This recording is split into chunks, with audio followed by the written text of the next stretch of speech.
Hello there. Right, I'm just going to try this for the first time. I don't know if it's working. I only got a mobile phone about 6 months ago, so I'm still learning all the things. Anyway, just for a change this week, I thought I'd do a kind of a pickup video showing the horror Blu-rays that I have picked up since I arrived back in the UK. I still don't have any of my collection. It's going to be another month yet, hopefully just under. God, I'm starting to miss it. But I have picked up some brand new Blu-rays. I've got 12 Blu-rays here. 10 of them are horror flicks. 9 of those are 80s horror flicks. Let's get started. There's a couple here that are not horror. They're a couple of 70s movies.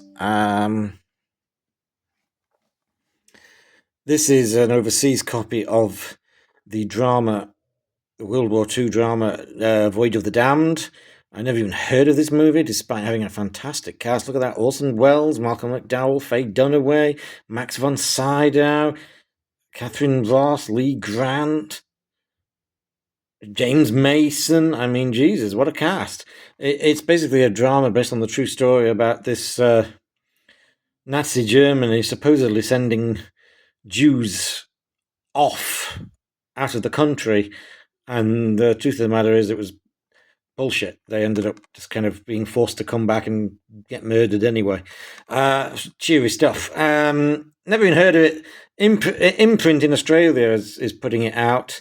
I did consider getting it, but the deluxe exclusive edition is something like $90 or something freaking ridiculous. And then I looked it up and it's already on Blu-ray from a foreign one or something, and it's a hell of a lot cheaper. I'm not spending $19 on one movie I've never even seen, so I will watch that in due course. The other 70s movie I picked up, and the last of the non-horrors, was Last Embrace. I think I mentioned this in a recent video. It's a late 70s thriller, Roy Scheider. It's directed by Jonathan Demme, who did Silence of the Lambs, of course. It's basically a spy thriller, and it's also got John Glover, Christopher Walken in it. I mean, on the trailer, looked pretty solid. So I've picked that up. Absolutely. I haven't really watched any of these because my setup is not very good at the moment. I have a really cheap, crappy couch, which is not very comfortable. I'm waiting for my lovely recliner chair to come. I can't wait. And I don't even have like a lamp here. So you either have to watch it in full darkness, which basically leaves a glare that buggers up my eyes, or with a light on, and that again doesn't really conducive to atmosphere. So I'm waiting. I'm waiting to get my stuff so I can start watching things properly. Anyway, first of the 80s horror movies I've picked up is Alone in the Dark. This is an early 80s slasher. Again, a great cast. You've got Jack Palance, Donald Pleasance, Dwight Schultz, Martin Landau. It's basically about these three psychos who escape from a mental asylum, and they go after their new psychiatrist, played by Dwight Schultz from the A-Team, of course, and Star Trek Next Generation. This was released by Scream Factory years ago. I always wanted to get it, but the price of getting that from Scream Factory in America was just insane. I could never justify it. But again, it's been released elsewhere. I don't think this is foreign. Oh, it is a foreign one. You can tell from that on the back, even though it doesn't look like it from the front. But again, I don't care. I just want the freaking movie, dude. So I will watch that in due course. Also picked up New Year's Evil from the Slasher Classics collection. I've heard a lot about this, of course. This is basically a slasher, but an unusual one in that you know who the killer is and you're kind of following the killer part of the movie. He's obsessed with this TV presenter for some reason, and he rings her, and he's basically going to kill people on the absent of the new year in every time zone in the world or something. So I've seen a lot of good things said about it. I've never seen it. I've never seen any of these, really. These are all basically new ones to me because, I mean, let's face it, most of the ones I have seen, they've already been released and I've already got them.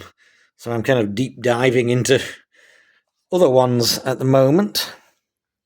Oh God, I'm gonna fall apart this. Oh shit.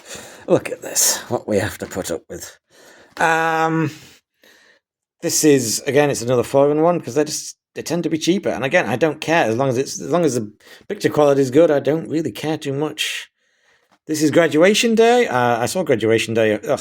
So I'm lying already. I have seen this one. I saw this one on, I think it was Shudder a couple of months ago. It's okay. I like it just because it's got that early 80s kind of slasher horror atmosphere. Not one of the absolute best, but it was entertaining. I kind of like it more thinking about it, actually. But yeah, Graduation Day, so I've picked that up. Extra. Now, this is one, I remember seeing the poster for this in the video shop when I was a little kid. You know, like the early 80s, like 6 or 7. I remember seeing this in the video shop. I've always stuck in my mind because of what a memorable poster it was. And somehow I've never seen it.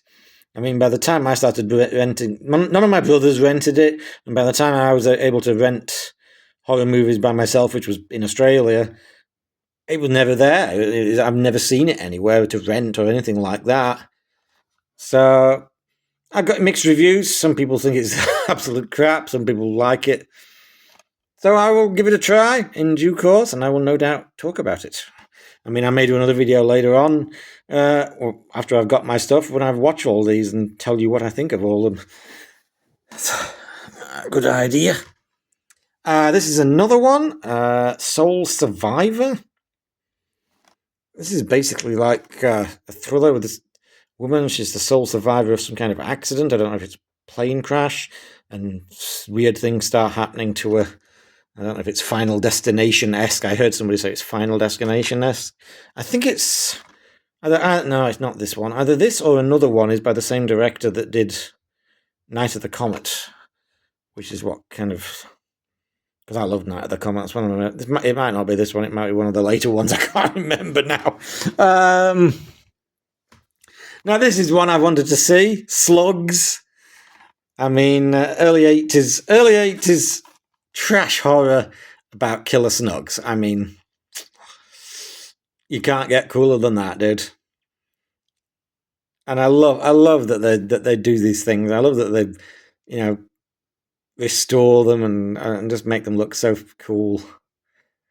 So I'm really looking forward to seeing this. Again, I've never seen it. It's one of those I've heard of a lot of the time, but I've never seen it. So I will be intrigued to see what it's like.